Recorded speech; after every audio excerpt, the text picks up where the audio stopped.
আজিৰ ভিডিঅ'টোৰ জৰিয়তে এটি ভাল খবৰ জনাম যে শিক্ষক নিযুক্তিৰ লগত জড়িত এটি বিশেষ ভাল খবৰ। আজিৰ দিনটোত আহিছে director of education Bodoland territorial council অৰ্থাৎ BTCত ইতিমধ্যে যোৱা 13 তাৰিখত এটা বিশেষ নোটিফিকেশ্যন পাব্লিছ হৈছিলে বা এডভাইজমেণ্ট পাব্লিছ হৈছিলে। যি এডভাইজমেণ্টত যিসকল প্ৰাৰ্থী আবেদন কৰিছিলে তেখেতসকলৰ ফাইনেল সিলেক্টেড লিষ্ট ইতিমধ্যে পাব্লিছ কৰিছে আৰু এই ফাইনেল সিলেক্টেড লিষ্টত পাব্লিছ যিসকল প্ৰাৰ্থীয়ে সিলেকশ্যন পাইছে তেখেতসকলৰ বাবে 25 তাৰিখত তেখেতসকলৰ নিযুক্তি প্ৰক্ৰিয়াৰ বাবে এটা প্ৰগ্ৰাম কৰা হৈছে। সেই সন্দৰ্ভত আহিছে বিশেষ এটা নোটিফিকেশ্যন।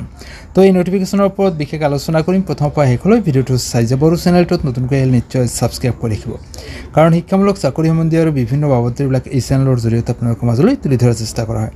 তো আহক আজিৰ মূল বিষয়টোলৈ। আজি 23 আগষ্টৰ দিনা পাব্লিছ হৈছে এই বিশেষ নোটিছটো। এই নোটিছটোত উল্লেখ কৰা হৈছে যে যোৱা 13 আগষ্টত যি এডভাইজমেণ্ট পাব্লিছ কৰা হৈছিলে সেই এডভাইজমেণ্টত যিসকলে আবেদন কৰিছিলে এইটো 6 মান্থৰ এটি কণ্ট্ৰাকচুৱেল শিক্ষকৰ পদ আছিল, যিটো আছিল আপাৰ প্ৰাইমেৰী আৰু হাই স্কুলৰ কাৰণে ছায়েন্স এণ্ড মেথামেটিক্সৰ টিচাৰ।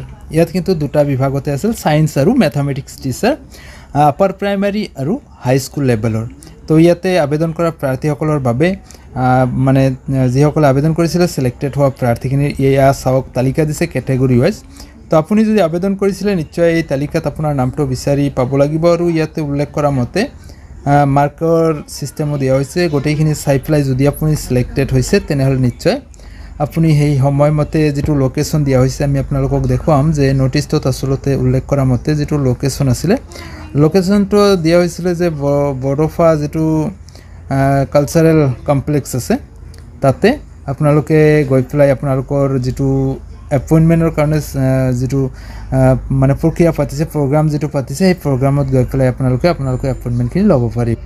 তো আপোনালোকে এই লিষ্টখন চাবৰ বাবে ৱেবছাইট দিয়া আছে education.bodoland.gov.in যিটো ৱেবছাইট আজিৰ দিনটোত পাব্লিছ কৰিছে। এই ৱেবছাইটত লিষ্ট যিটো দিয়া হৈছে ইয়াতে চাব লিষ্টখন দিয়া আছে। এই লিষ্টত থকা নামখিনিয়ে আপোনালোকৰ বাবে যিটো বড়োফা কালচাৰেল কমপ্লেক্স গৈ পেলাই আপুনি যিটো আপোনাৰ 25 আগষ্টত যিটো প্ৰগ্ৰাম পতা হৈছে সেই প্ৰগ্ৰামত এটেণ্ড হৈ পেলাই আপুনি আপোনাৰ এপইণ্টমেণ্ট ল'ব পাৰিব। তো বন্ধুসকল আপাৰ প্ৰাইমেৰীৰ ছায়েন্স এণ্ড মেথামেটিক্স লগতে হাই স্কুলৰ ছায়েন্স এণ্ড মেথামেটিক্স টিচাৰৰ বাবে যিটো আছিল 6 মান্থৰ কাৰণে কণ্ট্ৰাকচুৱেল। তো নিশ্চয় আপোনালোকে খবৰখিনি জানিলে। তো আপোনালোকে ভিডিঅ'টো যিমান পাৰে শ্বেয়াৰ কৰিব আৰু এনেকুৱা ধৰণৰ বিভিন্ন আপডেটবিলাক পাই থাকিবলৈ আমাৰ চেনেলটোৰ লগতে থাকিব।